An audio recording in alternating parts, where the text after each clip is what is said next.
오늘은 EDM 유학센터 런던 지사에서 근무하고 계시는 손주연 팀장님과 함께 영국 조기 유학 학생들의 대학교 진학과 이후 취업에 관련된 이야기까지 나눠보도록 하겠습니다.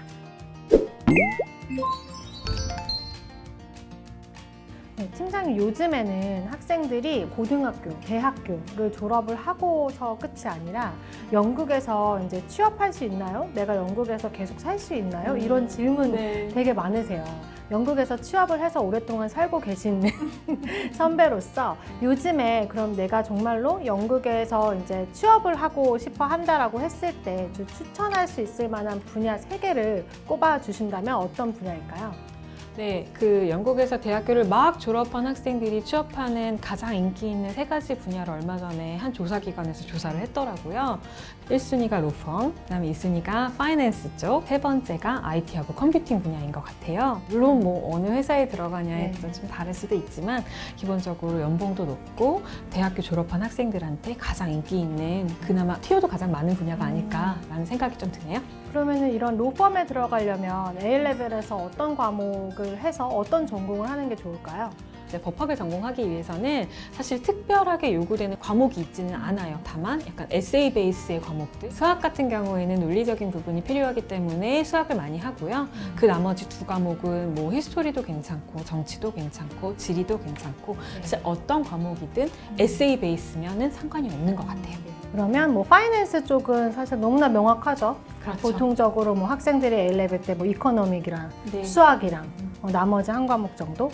파이낸스 쪽은 이코노믹스라던가 매니지먼트라던가를 생각하시면 A레벨에서 이코노믹스를 반드시 해야 되는가라고 생각을 하시는데 그것은 아니고 필수 과목은 수학이에요. 오히려 그렇죠. 네. 수학에 이코노믹스를 같이 하거나 수학에 비즈니스를 같이 하거나 하고 이코노믹스하고 비즈니스는 굳이 같이 하실 필요는 없고요. 그래요? 네.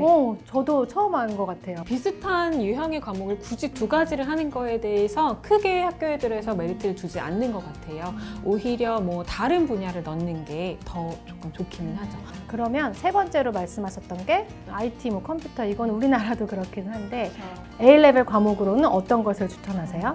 역시 수학이 필요하고요. 어쨌든 이런 이과적인 과목들의 가장 필수는 어떤 그 스페시픽한 그 과정에 대한 A레벨 과목이 아니라 수학이 가장 기본인 것 같아요. 그래서 수학을 무조건 해야 되고 컴퓨터 사이언스 같은 경우에도 그래서 학교에서 면접을 본다거나 인터뷰가 왔을 때 얘기를 들어보면 문제가 나와서 앞에 나가가지고 계속 문제풀이만 하루 그쵸. 종일 하고 왔다 이렇게 얘기를 하더라고요. 그러니까 수학을 조금 심화해서 심화 수학까지 하는 거를 추천하죠. 최근에 의대, 뭐 약대 이런 메디컬 쪽에 대한 거, 보건 계열 쪽에 조금 문의가 많아요. 요즘 한국에서 약대 문의가 되게 많이 온다고 들었어요. 영국의 의대 같은 경우에는 전체 신입 정원에서 국제 학생을 받을 수 있는 비율이 7에서 8% 정도로 제한되어 있거든요. 근데 이제 EU 학생도 인터내셔널 스튜던트가 되는 바람에 우리 학생들이 의대, 지대, 수의대 들어가는 게 조금 많이 어려워졌죠. 그에 비해서 약대 같은 경우에는 이렇게 그 국적 비율에 대한 제한이 없어요. 그리고 의대에 비해서 뭐 요구하는 성적도 한당 한 그레이드씩 낮은 편이어서 의대보다는 조금 수월한 면이 있고 게다가 그 최근 영국에서 포스트 그레이주에이트 비자가 또 생겼잖아요.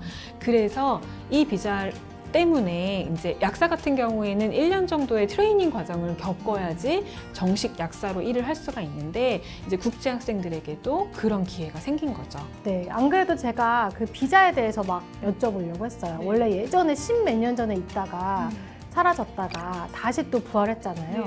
이 비자가 정확히 어떤 비자인 거예요? 이 비자는 영국에서 디그리 레벨의 어떤 과정을 이수한 학생에게 무조건적으로 2년의 비자를 주는 거예요. 대학교와 석사 과정을 마친 경우에 2년 동안 사실 무엇이든지 다 할 수 있는 비자가 주어지는 거고 이 비자를 통해서 뭔가 취업을 하실 수도 있고 체류하면서 개인적인 어떤 시간을 더 보낼 수도 있고 그런 거여서 이 비자를 가지고 있으면 아무래도 취업에 조금 유리한 면이 있죠. 왜냐하면 회사에서 그 검증되지도 않은 신입사원에게 비자를 무턱대고 주는 게 조금 망설여진다라는 얘기들이 많이 있거든요. 네. 그러니까 이 비자를 가지고 있으면 아무래도 취업하는 데 조금 더 유리한 면이 있지 않을까라는 생각이 좀 듭니다. 그리고 또 영국에 제가 제 학생들도 대학 진학할 때 보니까 그 전공 과목 옆에 with 플레이스먼트가 네. 되게 많아요. 그거는 좀 도움이 될까요? 어떤 과정인가요? 그게? 영국에서도 뭔가 요즘 플레이스먼트 이어를 같이 붙여놓는 게 추세인 것 같아요.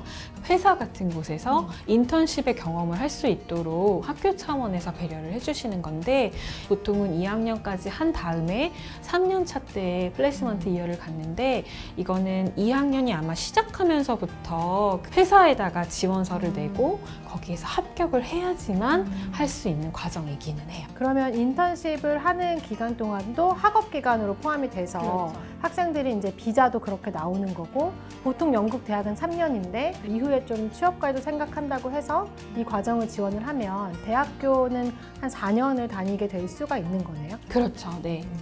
그래서 실질적으로 학생들 얘기를 들어보면 이렇게 플레이스먼트를 한 회사에서 나중에 잡 오퍼를 뭐 네가 3학년을 잘 졸업하면 여기서 일할 수 있게 해주겠다라거나 이런 식의 오퍼를 받는 경우가 왕왕 있다고 하더라고요. 그러면 아예 대학교를 지원할 때 이런 과정을 지원을 해서 인턴십을 하는 것도 좀 좋은 방법이고 네. 그리고 대학교를 졸업을 한 다음에도 이제는 그 2년 동안 체류할 수 있는 비자가 나오니까 그 2년을 조금 잘 활용하는 것도 방법이겠어요.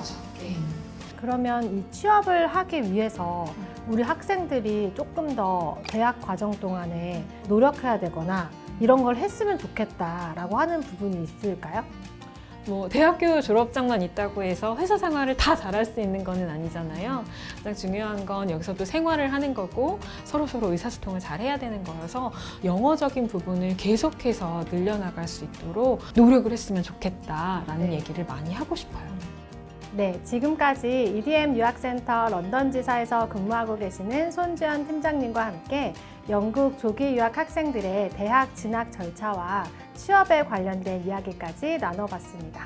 팀장님 생생한 이야기 감사합니다. 네, 감사합니다. 네, 고맙습니다.